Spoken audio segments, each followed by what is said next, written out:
This is Radio Filme. This station will provide intellectual conversation and entertaining music 24 hours. አድማጮች የሰማችሁት የዕለቱን አብይ ርዕስ ዘገባ ነበር። የትንታኔው መጽሔት ይቀጥላል። በኦሮሚያ ክልል ሕግን የማስከበር እርምጃ ሕግን የተከተለ መሆን አለበት ሲል የኢትዮጵያ ሰብአዊ መብቶች ኮሚሽን ኢሰመኮ አሳሰበ። ኢሰመኮ ለ3 ወራት ያህል ኦሮሚያ ውስጥ በሚገኙ በ21 እስር ቤቶች ውስጥ የእስረኞችን አያያዝ በተመለከተ ክትትል ማድረጉን ገልጾ ባወጣው መግለጫ የእስረኞች ሰብአዊ መብቶች አያያዝ ሁኔታ እንደሚያሳስበው አስታውቋል። ናኮር መልካ ዝርዝሩን ይዟል።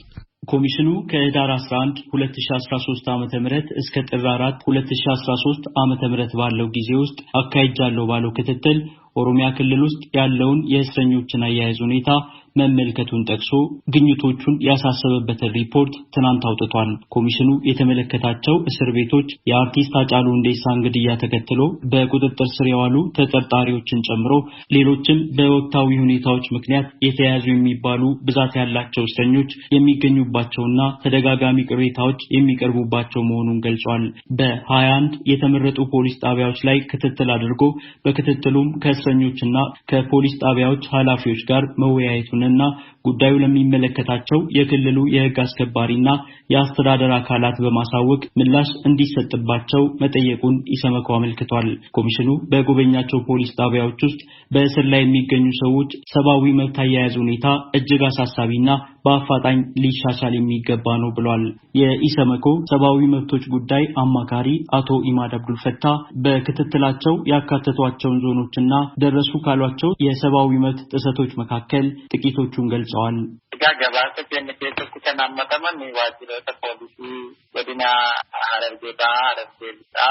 በሪፖርታችን የተካተቱ ፖሊስ ጣቢያዎች በምስራቅና ምዕራብ ሐረርጌ፣ በባሌ፣ በአርሲና ምዕራብ አርሲ እንዲሁም በምስራቅ ሸዋና ደቡብ ምዕራብ ሸዋ ዞኖች ውስጥ የሚገኙ ናቸው። የሚበረታቱ ነገሮች እንዳሉ ሁሉ እንደ ጉለትም ሊነሱ የሚችሉ ብዙ ነገሮች አሉ። በህገ መንግስቱ በተቀመጠው መሰረት ሰዎችን ወደ ፍርድ ቤት አለማቅረብ፣ ያለ ፍርድ ቤት ትዕዛዝ ሰዎችን መያዝና ፍርድ ቤት እንዲለቀቁ ውሳኔ ያስተላለፈባቸውን ሰዎች አስሮ ማቆየት በተለያዩ ቦታዎች ይታያል ብለዋል።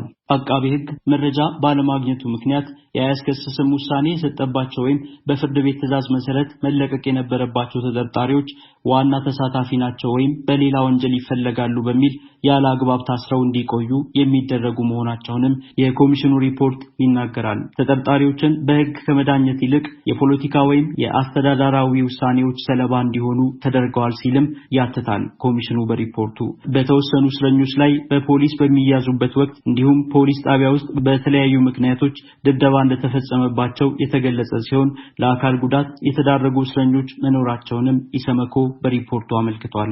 ኮሚሽኑ በተወሰኑ ቦታዎች የኦነግ ሸኔ አባል ወይም ደጋፊ ናቸው በሚል የሚፈለጉ ልጆቻቸውን አቅርቡ በማለት አባት ወይም እናትን የማሰር፣ ባልሽን አቅርቢ በማለት ሚስትን የማሰር ተግባር እንደሚፈጸም ከተለያዩ ታሳሪዎች አሳማኝ ምስክርነቶችን መቀበሉንም አክሎ ገልጿል። በተጨማሪም በተወሰኑ ቦታዎች ሰዎችን ያለ አግባብ በማሰር የኦነግ ሸኔ አባል ናችሁ ብለን እንከሳቸዋለን እያሉ በማስፈራራት ገንዘብ የሚጠይቁ መኖራቸውን የተለያዩ እስረኞች መናገራቸውንም ሪፖርቱ አመልክቷል። ክትትሉ በተደረገባቸው በሁሉም ፖሊስ ጣቢያዎች ሴት እስረኞች እንደነበሩና ከነዚህ መካከል የተወሰኑ እድሜያቸው ከ5 ወር እስከ 10 ዓመት የሚሆናቸው ህፃናት ልጆቻቸውን ይዘው የታሰሩ እንደሚገኙባቸው ጠቁሟል።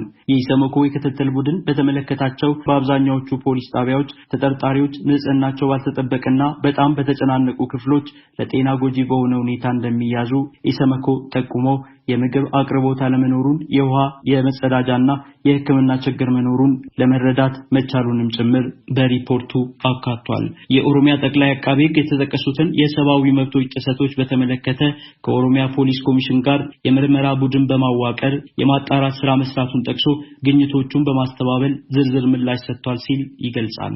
የኢሰመኮ ዋና ኮሚሽነር ዶክተር ዳንኤል በቀለ በክልሉ ያለው የእስረኞች ሰብአዊ መብቶች አያያዝ ሁኔታ አፋጣኝ መፍትሄ የሚያሻው መሆኑን መሆኑን በመግለጽ ፍርድ ቤት ሳይቀርቡ ለረጅም ጊዜ ታስረው የሚገኙ ተጠርጣሪዎች ምርመራቸው እንዲፋጠንና ፍርድ ቤት ቀርበው ፍትሃዊ ውሳኔ እንዲያገኙ እንዲደረግ ማሳሰባቸውን የኢሰመኮ ሪፖርት ያወሳል። በእስረኞች ላይ የሰብአዊ መብቶች ጥሰቶችን የፈጸሙ የፖሊስ አባላት ተጠያቂ እንዲደረጉ እንዲሁም ለሕፃናትና ሴት ተጠርጣሪዎች ቅድሚያ በመስጠት በተለይ በወንጀል ነክ ጉዳዮች ተሳታፊ ናቸው በሚል ተጠርጥረው የታሰሩ ሕፃናት በሕጉ መሰረት በአፋጣኝ በዋስ እንዲለቀቁ ኮሚሽነሩ ማሳሰባቸውንም በመግለጫው ተካቷል። በወንጀል የተጠረጠሩ ሰዎች የዳኝነት ጉዳይ በሕግ የዳኝነት ስልጣን በተሰጣቸው ፍርድ ቤቶች ብቻ እንዲታይ ማድረግና የፍርድ ቤቶችን ትዕዛዝ ማክበር ልዩ ትኩረት እንደሚያስፈልገው ዶክተር ዳንኤል በቀለ መናገራቸው ተጠቅሷል። በ27 ገጾች የተጠናቀረው ሪፖርት ዝርዝር መረጃዎችንም አካቷል። በዚህ ጉዳይ ዙሪያ ምላሽ እንዲሰጡን የጠየቅናቸው የኦሮሚያ ፖሊስ ጀነራል ኮሚሽነር አራርሳ መርዳሳም ለቃለ መጠይቅ ፍቃደኛ ሳይሆኑ ቀርተዋል። እንዲሁም የክልሉ ጠቅላይ አቃቤ ሕግ ሁሴን ኡስማንም በተደጋጋሚ ላደረግንላቸው የስልክ ጥሪና የቴክስት መልእክት ምላሽ አልሰጡም። ለአሜሪካ ድምጽ ናኮር መልካ ካምቦ Radio Finne. This station will provide intellectual